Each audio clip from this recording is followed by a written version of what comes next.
Ankara'dayız.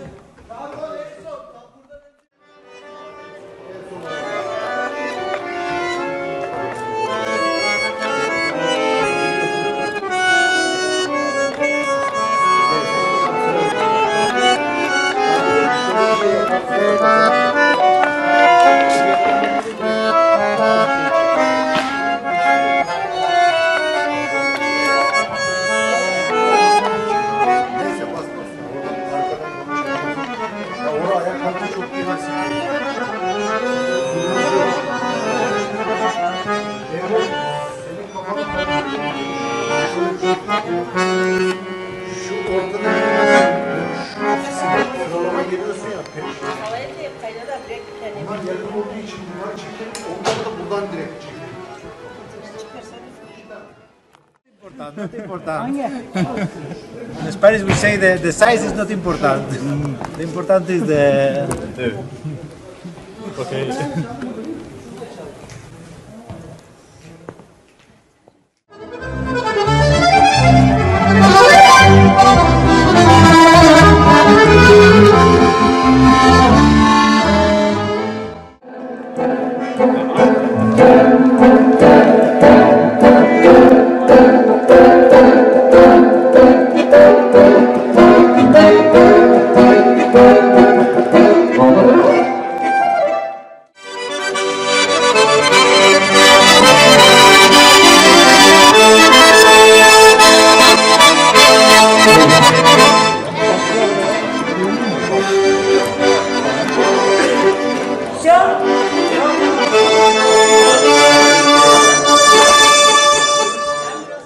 Şahin Bas.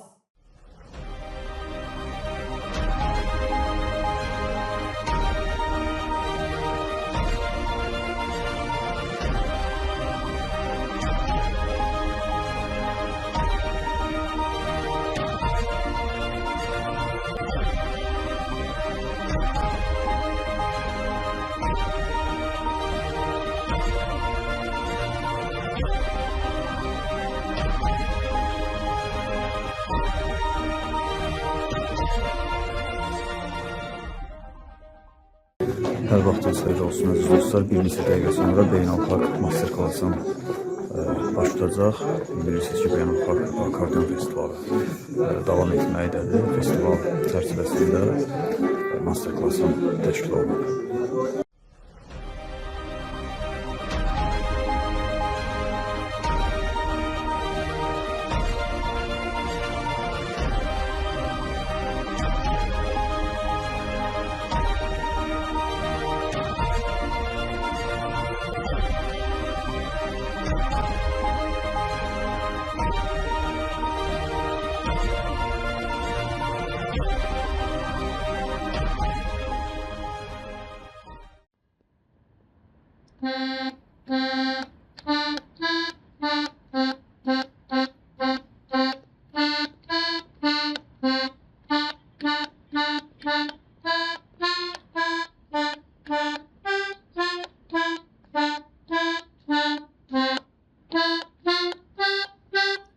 Burada artıq lə bemol pərdəsi yoxdur, çünki alət diatonik alətdir.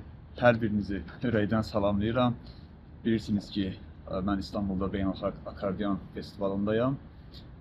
Azərbaycan qarmonu bilirsiniz ki, ilk dəfədir ki, digər körüklü alətlərlə bir səhnəni bölüşür və heç kimin müşahidə olmadan öz-özünü geniş müşahidə imkanlarından istifadə edərək.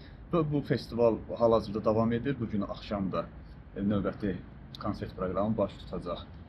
Dünəndən etibarən başlayıb artıq. Və burada belə bir maraqlı, körüklü alətə rast gəlmişəm. İstədim sizlərlə də bunu tanış eləyim.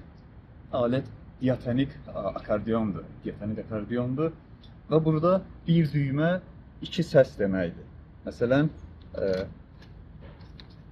do, re, mi, fa, sol, la, si, do. Bir düymə, iki səs deməkdir. Körüyü geri çəkdikdə bir səs, bağladıqda bir səsdir.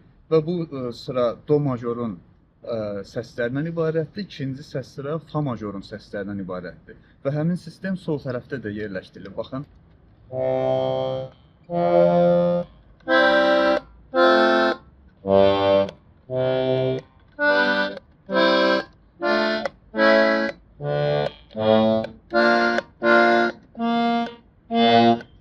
Gördüyünüz kimi çox maraqlı alətdir və bütün digər körüklü alətlər kimi bu körüklü alətdir. Diatonik akordeon da festivaldadır.